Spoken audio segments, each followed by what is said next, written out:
Hey everyone, welcome to another episode of Buds and Blue Jays. I'm your host, Jesse Burrell, and I am joined, as always, by my co-host, Riley McConnell. Riley, what's up? How are you? I'm good, Jesse. Didn't stay up quite late enough to get the game in last night. I'll be honest with you before we break this one down. I did watch the first two, and we got good results today, and I'm hoping for more of the same, man, because, 4 o'clock, I'm going to be watching the next one. Mm-hmm. Yeah, like I said, I was up all night watching these games. I love the West Coast games. And as you touched on there, we are recording this Sunday morning around 11:15 a.m. So the fourth game and the finale game of this series has not yet happened. Currently, the Jays won the first three, all three, but we don't know if they're going to get their first sweep of the season today or if the Angels are actually going to squeeze one out. We don't know. We will find out. We'll talk about it on Twitter once we do. So we're going to give you a quick little recap here of the first three games. We've got our thumbs up and thumbs down. We've got all the stuff you're used to on the show here today. So let's get right into it. You ready to rock? I'm always ready to rock, Jesse. Let's hit it, baby. Good stuff. Game one of the series, the Jays won that game 6-3. The Jays got 5 runs off defending MVP Shohei Ohtani, including a Vlad Guerrero Jr. home run off the foul pole, which was sweet. George Springer and Danny Jansen went deep in that one as well. Hyun-Jin Ryu was solid through his 5 innings of work there. Game two, the Jays won 4-3. This was the Apple TV Friday night game. The Jays got a go-ahead run with a single and an error late in that game. 3 hits for Lourdes Gurriel Jr. And the Jays bullpen, Jimmy Garcia, Jordan Romano, and Trevor Richards went 9 up, 9 down, and 5 Ks to seal the door in that game. Game 3 happened last night. Jays and Angels played a back-and-forth affair. The Jays won that game 6-5. Yusei Kikuchi did his job. Alejandro Kirk came in with a clutch pinch hit RBI. Matt Chapman had a 2-run double late into this game. And Jordan Romano ran into some trouble in the bottom of the 9th, ended up giving up a run and loading the bases. But known closer Ross Stripling was able to come down, get a ground out to save the day for the team. And as we mentioned before, Game 4 starts at 4 p.m. Eastern today. It should be up later on. We'll have some fun with that a little later. But Riley, any key takeaways from those games there? First of all, I'd like to just say that it might not say, for his line score, Alek Manoah and his start, but he did extraordinary, man. So many swings and misses. You want to talk about a pitcher making a good lineup look stupid. He annihilated almost every single right-handed batter in that lineup. Another key takeaway, that was great. Stripling did that. I mean, I hate to be hard on Romano, and it's not even he's having a bad year, but he's been used in a lot of situations this year. And you know what? Sometimes as a bullpen arm, you're just going to have those stints. And we got on the runs in game 1. We're still waiting for a big explosion, man. I don't even know if it's going to happen today, but we're really waiting for, a huge game. Like I'm talking like 3 RBIs from our cleanup hitter, 3 RBIs from, our 3-spot hitter. We're still waiting for that, man. All in all, it's been a great series, Jesse. I won't lie to you. Mm-hmm. Very proud of our pitchers thus far. And you know what? Game 1, our batters really turned it on, man. And that's where I want to start, is with my first thumbs up, Jesse. I want to give it to Lourdes. I was watching game 2 of the series. Lourdes had 2 doubles and a base hit. Mm-hmm. I know that he's had a real ice cold bat this year, but I really think whether it's today or in the next series, I think Lourdes is really going to try and step things up, man, because Teoscar's been pretty cold, and it's not, again, Jesse, our offense isn't coming from Zimmer and Tapia as outfielders. So, you know what? I think Lourdes, I don't know if he understands that, gets that. Like, it's time. I feel like it is so time for him to turn things up. And you know what? I give him the thumbs up, 3 hits in the first game, and I think he's going to have another big game today. And I think that game includes no strikeouts and maybe a walk, and maybe an extra base hit. Mm-hmm. Yeah, it'll be nice to see from Lourdes Gurriel Jr. I don't think our opinions on him have really changed too much based on his cold start that he's had.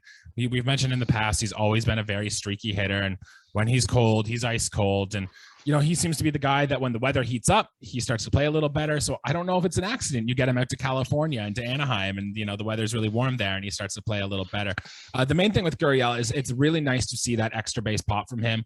He's a guy, we're going to need it. And half the reason the Blue Jays are in the bottom third of the league and runs scored this year is because guys like Lourdes Gurriel have not been stepping it up. So if he can finally show some life here and start breaking things out, this is a good sign for this team and things going forward. Yeah, again, it's a guy that we need to perform.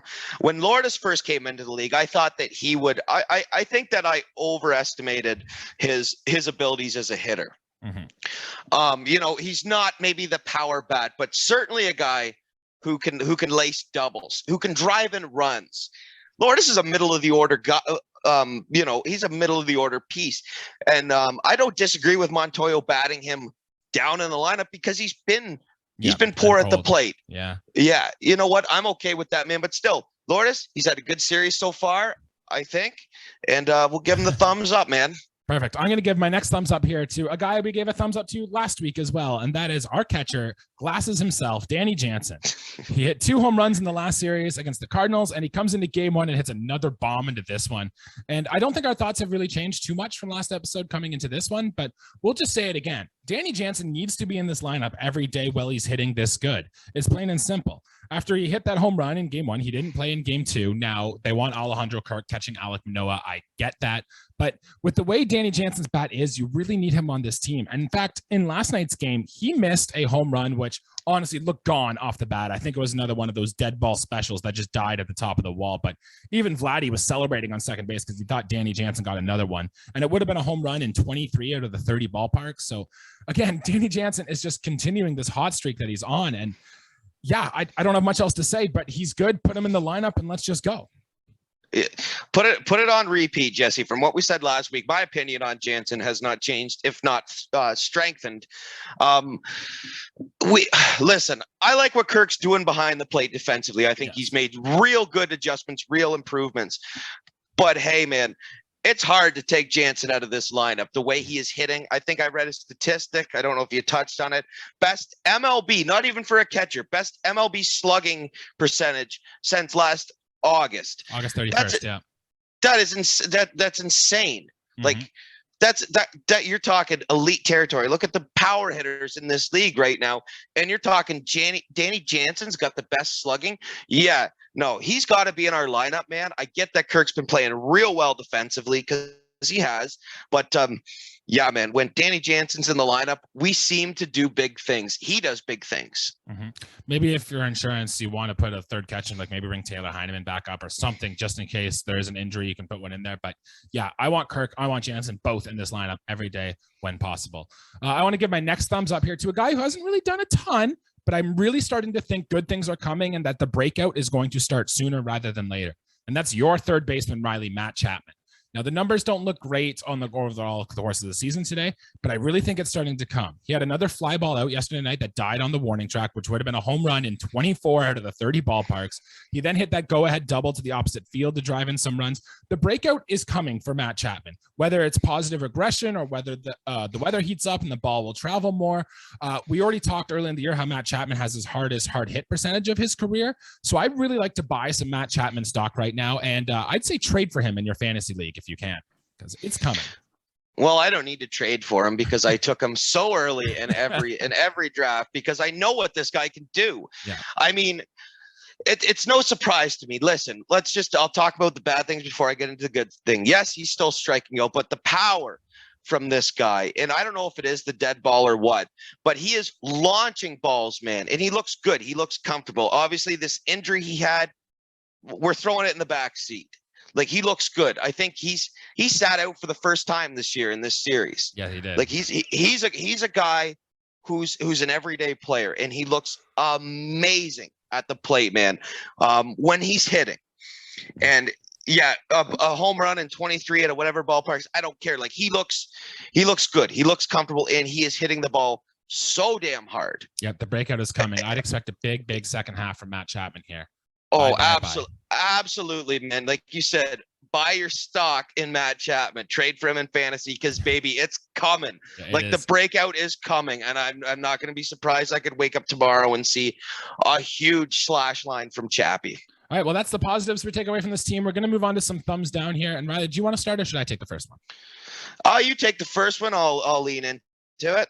All right, I want to talk about Julian Merriweather here. It's probably not the biggest thumbs down we could have given, but I think it's time we touch on him. It seems like forever since we saw the Julian Merriweather that was so dominated against the Yankees to start last season, where he just looked like one of the best relievers in baseball, and that the Jays were dreaming on this guy who we traded MVP Josh Donaldson for. And I don't think he's going to be that guy anymore. He kind of struggled. It was like a league average guy in the second half of last season, and so far, he hasn't been that great this year either. I'd kind of put him in the back end of our bullpen right now. He couldn't get an out when he was coming into the bottom of the seventh. He gave up a single, a hit by pitch, and then he gave up a home run to Mike Trout. Now, that'll happen. It's Mike Trout. He's pretty damn good at this baseball thing. But, I think it's time. We got to kind of stop throwing Julian Merriweather in high leverage. Yes, the stuff looks good. The tools look there, but his fastball is just way too hittable. And until he can figure it out, let's save some of the higher leverage relief moments for a different pitcher. There's a lot of different arms I like in the 8th inning at this point. I know I coming into this year, I was definitely high on Julian Merriweather, but that can change in a series. You watch how a reliever gets hit around. Like you said, his fastball is too damn hittable. Mm-hmm. I'd rather see Garcia in that role, and I'd even put Richards in front of at this point for our righties. I was thinking the same thing too. Yeah, and it's and nothing against Merriweather, like you said. He had a real coming into the bigs. He had a real good start, and I think that's kind of what put him on that pedestal for me. Is when he came into the league, he looked real good, and I thought, wow, this is a guy that we're going to use as, oh my God, finally, do we have a setup guy? Yeah, like a Jordan Romano type guy, right? Oh yeah, no, I would love to have an 8th inning guy, or even a guy who can come in the 9th if it's a non-save situation. But yeah, I think that has passed. I don't want to crap all over relief pitchers. They have a specific job to do, and I'll just say it, Merriweather's not doing that job. Right. Let's move on to our next thumbs down here. I want to talk about some of the Jays outfielders now minus George Springer, but Raimel Tapia, Bradley Zimmer, Teoscar Hernandez, and before Lourdes Gurriel heated up today, they've all very much underperformed overall in the course of the year. And this is kind of where the Blue Jays need to make the biggest improvements. Now, the track record suggests for all these guys, minus, say, Tapia and Zimmer, that they are going to be better. And you want to keep playing them in case it clicks for them because you know how good their upside could be. But at some point, you really are going to want to have to see it. Now, I know Bradley Zimmer has made some nice defensive plays, and Gurriel did have the 3-hit game, and Teoscar's a back-to-back Silver Slugger Award winner, but we need more out of these guys, and they really need to start getting going. And also, Raimel Tapia is just playing way too much right now for how little of a skill set he gives you, but I think it goes to show you how little options Charlie Montoyo has here. We screwed up, Jesse, and you hit the nail right on the head, man, when you said we should never of release Palacios, man. Yeah, that's the one. And it's tough, minus George Springer. Let's exempt him because George Springer might be the best power leadoff hitter of the 21st century. Yeah, sure. Well, give him an exception. Zimmer's not doing it. I thought Tapia. Listen, I don't know if it must have been the Rocky Mountains for his bat, because he's definitely not done it. He made an atrocious play defensively that didn't cost us anything too big. I think he had a hit, maybe drove in a run, but Tapia's a guy that I put a lot on. I thought that he would have an exceptional year coming in Toronto, but he's not done it. Zimmer, I don't hold him in the same regards. I don't even see him as an everyday player. Yeah. And we need Teoscar. I talk about Lourdes and Teoscar now in the same kind of view, and that's we need them. They're middle of the order guys. We need them to drive in runs and just get on base, because that's something Lourdes was doing, and now we need Teoscar to do the same. And we need this lineup to come together, and Teoscar needs to do that because, with the exception of our fancy lineup, I'll call it, where Espinal's hitting second and Bo's hitting cleanup. Teoscar is a cleanup hitter, man. We need him. Yeah, and that's the thing. The pressure, I'd say, is on those two guys the most on this team right now to step it up and perform. And they've got to be feeling it. It's going to be in there. I'm going to be very happy for Teoscar when it finally does click. Let's hope it happens very soon here. Riley, you mentioned that you watched the Apple TV broadcast. I'm tentatively giving it a thumbs down just because I was at work and we only have satellite TV at work, so I couldn't watch the game on Apple TV, which was a bum to me. But what's your take on it? What did you think of the Apple TV broadcast? Something different for the Jays. Yeah, I think we talked before. It's kind of like a podcast almost. And Jesse, I don't want to be too hard. We're treated, and as you know, I'm a big Buck guy. Right. I love that we're treated with our great commentators. It's kind of I kind of attribute it the same if you and I were doing curling. We're giving it our damnedest, Jesse, but we just don't know what's going on. It kind of like that, man. Yeah. Yeah, I think our takeaway was it's a podcast going on with just a baseball game in the background.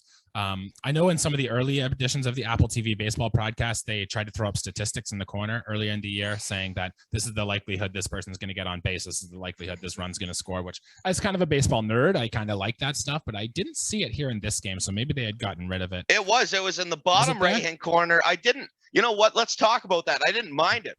Yeah.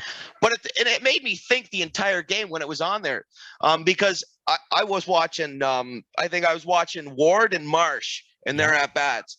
And when they had a 3-ball count, the likelihood of them getting on base actually increased. Or sorry, two strikes, not 3-ball. Right. Their likelihood actually increased. So I wonder if they really did their research and said, hey, well, Marsh shortens up. He actually is, 6 for 30 or whatever with 2 strikes in this situation. And it was kind of cool. You know what? I kind of feel like that's, we give them crap, but they did their best. It's like the Bart Simpson cake. At least you tried. Yeah. They're doing something new, which you can appreciate. But like, I don't understand that. I noticed that too. Like when a guy gets to 2 strikes and you think he's getting more likely to get on base, like the numbers don't back that up. So I don't know what you're trying to solve there, or whether it's like a pitcher versus hitter thing. Like you said, with Brandon Marsh specifically, I don't know. It seems weird. I think they still have some kinks to get out, but I like that they're trying something new for the statistic-minded fan while they're watching that game. We're going to go move on to some news and notes here. Kevin Biggio was recalled at the start of the series, as we mentioned. Vinny Capra was sent down to AAA. Nate Pearson made his rehab start that we were talking about. He went 1 2/3 inning. He gave up 1 hit, 1 earned run, 1 strikeout, 1 walk. His fastball topped out at 97.5, where his slider topped out at 87.3. Longtime Blue Jay and our special guest Quinn Abram has this guy's jersey. Anthony Alford has just signed with the KT Wiz of the KBO, so enjoy your time in Korea, Anthony. And Major League Baseball and the Union have agreed to extend the limit of number of pitchers a player can have on their roster. It was supposed to go down to 13 as of tomorrow, but it will remain at 14 pitchers on the roster until July 29th. Riley, any main takeaways together from that there? Yeah, the fact that Quinn Abram has a Anthony Alford jersey it just blows my mind. But I can't even get over that, man. I'm going out right now and I'm going to buy a Jonathan Davis jersey. Nice. Well, like brother and brothers-in-law, I think is what they are, and I love that for them. And you know what? I don't hate it for Alford, man. He's a guy that didn't make it with us. And I thought if Dalton Pompey can play in the big leagues, you certainly can. But hey, playing in the KBO, still big, man. Still big. That's my biggest takeaway from that, man, is the fact that Quinn has an Anthony Alford jersey. Yeah, let that resonate with you. Holy. I mean, it's every Blue Jays fan has to have one obscure Blue Jays player jersey, right? It's got to happen. Yeah, I know. And I think mine for a long time was Colby Rasmus, but I don't think that's askew. Yeah, he was here for a while. He was a big trade acquisition. You can get a pass on that. Russel Martin has officially announced his retirement from MLB, as he posted some reel on Instagram about it. And he was very crucial to the successful Jays teams in the mid-2010s. He played for Team Canada on the WBC. He was a very good presence in Canadian baseball and for the Blue Jays. And like I said, he was on those Blue Jays playoff teams. So Riley, do you have a favorite Russel Martin moment from his career? Oh, first of all, I just want to say, man, that he was our catcher in some good times and bad times. Mm-hmm. Like you said, early 2010s. Obviously, we remember him on those ALCS teams. Yep. We made it as far as we did, and Canadian legend. As you were saying that, I tried to think of a better Canadian catcher than Russ Martin, and I just can't. He stands alone now. I would put him in the same category as guys that are in the big leagues right now. Like he would have played against guys like Canadians, Corey Koski. Maybe early in his career, yeah. Early in his career, and then Votto. Like he's kind of tied in a good group of Canadian ball players. And to be honest with you, I thought he had already retired. It's hard at his age to find a club and to still perform. But you know what? In his prime, Russel Martin was one of the best catchers all around, whether it be defensively or offensively. God love Russ Martin. I mean, he did wonders for our team, man. Couldn't have dreamt a better catcher for our era of winning games than having Russ Martin behind the plate. Yeah, Russel Martin, he's basically just been a winner. He came up in his career in the late 2000s with the Dodgers. He made the playoffs on all those teams. He then went to Pittsburgh, and Pittsburgh had been a team that was bad for years. But as soon as Russel Martin gets there, the team starts making the playoffs run. The Jays had a 22-year playoff drought. Alex Anthopoulos signs him. He comes here. The Blue Jays are all of a sudden in the playoffs. Like Russel Martin knows what it takes to play winning baseball. And I think my favorite moment he had was down the stretch in 2015 when the Blue Jays were in a dogfight with the Yankees for the division. He hit a home run. I think it was either the 7th or the 8th inning. It was a 3-run shot. And I just remember the announcers going, Russell, Russell, Russell. And it was so great. Huge hit for Russel Martin. And that's probably the one that sticks out most in my head. Yeah, I don't really have a specific moment. I just know that if you're, like I said, if you're looking for a catcher that does it both behind the plate and at the plate, I mean, Russel Martin was your guy forever. I mean, honestly, the one that sticks out the most for me is he is part of the weirdest sequence of plays I've ever seen, that being the 7th inning. In the top and the top half, he throws it back and it somehow hits Suchu's bat. And then he was one of the base runners in that inning. He actually got pinch ran for by Pompey, which is a great decision. You know, catcher's not notoriously fast. Yeah, huge plus for us to have Russ Martin. And you said he is a damn winner. I remember him with that Pittsburgh club, and yeah, he did some monster things, man. And it's easy when you come up with the Dodgers and you just have it in your mind that you're one of the best teams in the National League. Then you make a team better in Pittsburgh, that's big. And then we took him in with the Blue Jays, and we had him in his prime, man. Russ Martin, forever a Blue Jay. Enjoy your retirement, Russel Martin. Riley, we're going to move on to some random stacks and facts. I'm going to shout one out with you, and you give me your reaction. Ready? I'll do my best, Jesse. Yeah. So first one is one you kind of already mentioned. It's that Danny Jansen leads all Major League Baseball in slugging percentage since August 31st of last year. You kind of already touched on that, but love to see that from Danny Jansen there. Oh my God, yeah. Speaking of Blue Jays catchers, Alejandro Kirk is hitting 302, 375, 444 with more walks than strikeouts over the month of May, including a batting average of over 280 with 2 strikes. Kirk is just a guy who gets it done at the plate. You don't see a lot of swing and miss, and he looks smart. I love it for Kirk. And I won't even say the batting average should be higher. You know, it feels like it's lower, but you know what? He just finds a way to get on base. He's a muscle guy. He's a lunchbox hitter. And yes, the power isn't there, but he's just getting it done at the plate. I don't hate it. Again, nothing against Jansen because we know what he can do. But again, Kirk is a guy that you can't really take out of the lineup, man. I wish we could bat 10 guys. And let's not forget, he's only 23 years old still, and he's still just going to be getting better. Yusei Kikuchi is the 4th slowest pitcher in MLB in time in between pitches. Yeah, you know what? I was wondering that, and I was thinking this because I was actually watching Baumgartner pitch too. Yep. And then I thought lefties. I bet there's a statistic somewhere. I know that this has got to be a fact. Lefties must take longer than righties in between pitches, man. I swear. Except for Mark I'm Burley. Not going crazy. He's the exception. Wow, you turned it right back on me, didn't you, Jesse? Yeah, I don't know, but yeah, that doesn't surprise me. Kikuchi, he's a methodical dude. Yeah. Just kind of cool. We wanted to give a shout out here to Kurt Suzuki. If you were watching the baseball game last night, this was kind of a somber moment here. He took a warm-up pitch from Michael Lorenzen that bounced in front of the plate, came up and caught him in the neck. He was immediately removed from the game and needed some assistance coming through the dugout.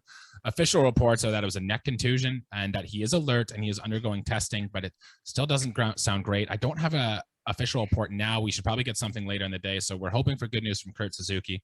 Seems like just, you know, he's a good ball player. He's a tough guy, and you never want to see this happen to anyone on the ball field. I bet you know, Suzuki at this point might be only behind Posey and Yachty for most games caught in the MLB right now. He's a veteran guy. Up there for sure. Like I wouldn't put it past that he might even be ahead of Posey. I mean, he's definitely behind Yachty, but he's a veteran catcher who's made his way onto so many ball clubs, and you feel bad, eh? Like whether he's a rookie or not, but this is someone who's been behind the plate, and it's a possible, you know, let's say we'll go and say not even just a career ender, it's a life threatener. You know, when you get weird injuries like that, you know what? And in baseball, we're a family here. You know, we cheer for the Jays, but at the end of the day, we also cheer for the player's safety and health. So yeah, no, thoughts and prayers with Kurt Suzuki. And you know what? I have no doubt catchers are tough. Russel Martin is tough. Kurt Suzuki's tough. I have no doubt in my mind that he will make an exceptional recovery. Perfect. Let's move through these next things pretty quickly here. Riley, as we mentioned, game 4 for the Blue Jays hasn't been played yet. Do you want to take a stab really quick at predicting how this thing's going to go today? 7-4, Toronto wins. First sweep of the season, I'm going to say, I said it before, I think that Lourdes is going to get either a double or a home run. He's not going to strike out, and he's going to draw a walk. So he's going to get on base twice and maybe round the bases once. Yeah, and I think Chapman, another guy who might strike out but also draws a walk and has an extra base hit, which keeps him in the plus category. Those two guys I feel like are going to have big games. And you know what? You could also expect a big game, hopefully, from our starter. Berrios needs a big start, and that's why I say 7-4. I think that the runs are charged to him. Yep. But I think they're when you're like you said, man, when you're playing Trout and the boys, you're gonna get dinged, man. And I feel like the Angels have not scored their plentiful run amounts against us, and we've looked good. And I think Berrios gets dinged, but I think he gets the win, man. I think 7-4. We were thinking very similar. I was thinking 5-4. My guess is the Jays will pull this out. We will get the first sweep of the season. Same deal. Berrios is going to give up a few runs, but it'll probably buckle down through 6 innings. I'm predicting a home run from Matt Chapman today, and the Blue Jays are going to mount a comeback late to win this game by 2. So I guess 5-3 is what I'm going with here. We'll see how right or how wrong we are as the afternoon goes on. With that being said, after this, the Blue Jays get on a flight. We're returning back to Toronto. We are welcoming in the Chicago White Sox into town for a 3-game series. Game 1, now this might change as the Chicago White Sox did just DFA Dallas Keuchel, so I'm not certain about these starting pitchers matchups, but this is what Fangraphs has lined up like this, so I'll spit them out to you. Game 1 looks like it's going to be Michael Kopech against Kevin Gausman. Game 2 will be Lucas Giolito against Hyun-Jin Ryu. And Game 3 will be our old friend from the playoffs, Johnny Cueto, taking on Alek Manoah in Game 3 there. And Riley, what do you want to see most in this series? Oh, I want to see us turn it up with our bats again. We're, on a 1 to 10 scale for our volume, we're sitting at about a 4 right now, and we need to turn that music up loud. Yeah, we're against some pretty good starters. Cueto's a silly pitcher, though, that delivery crap there. But I would like to see, and I do like my American League Central teams. I think the White Sox have a lot of potential, and I know Giolito's a hell of a pitcher. Kopech is young, but he's a good pitcher too. I think that, oh yeah, I hope that we smack the crap out of Johnny Cueto, though. I never enjoyed. You know what? And I don't hate on a lot of players, and I just didn't. We'll say I didn't enjoy him. I didn't enjoy him as much as the people. Maybe that's because he played for KC. I don't know, but I'm looking forward to the bats turning around, Jesse. That'll be the big thing. We need the bats to get going here. And anytime we're having a 3-game series where we're throwing both Kevin Gausman and Alek Manoah, you got to like your chances to take home the edge in that series. The White Sox have underperformed too. Their offense has been struggling a lot like the Blue Jays have. Tony La Russa also has no idea what he's doing as a manager. So I like the chances for the Blue Jays to win 2 out of 3 here and to win this series. That'll do it for episode here today. Thanks for tuning in. I have a Slipknot concert to go to tonight, so I am pumped. Ready to go, ready to rock. I'm going to get my headbang on. I can't wait for that. Please make sure to like and subscribe to the video if you haven't already. Plus, we've got some big news coming for our channel, so stay tuned. We'll probably break that down on next episode here, so get excited for that. We've got some big things coming for the show here, and we'll be announcing that later this week. Riley, anything else to add before we get out of here? Yeah, Tony La Russa, you're right. I mean, listen, he was a great manager for a long time, back when the dinosaurs roamed the earth, but you're right. He looks... I mean, I can't even not laugh at that, Jesse. That's hilarious. Yeah. Oh man, yeah, give the poor guy a break. I mean, like, bring back Ozzie Guillen for them. Sure. I loved Ozzie Guillen. I like a manager with fire. Talk about a manager with fire real quick. Let me just say that Montoyo, you're kind of in the radar right now for things that people to watch for. We talk about players to watch for. I'd like to see Montoya be, a little bit better with his arms that he's using, and and see what he can do. Get a fire under this team, man. Like, we need it. We need it. I mean, the team's starting to pick up, play a little better. Montoya's kind of really only working with the guys that he has on his roster, but yeah, something to keep an eye on as we go forward here. That'll do it for us here today. I got to get out of here, Riley. Thanks for doing this again, and we'll see you next time. Thanks, guys.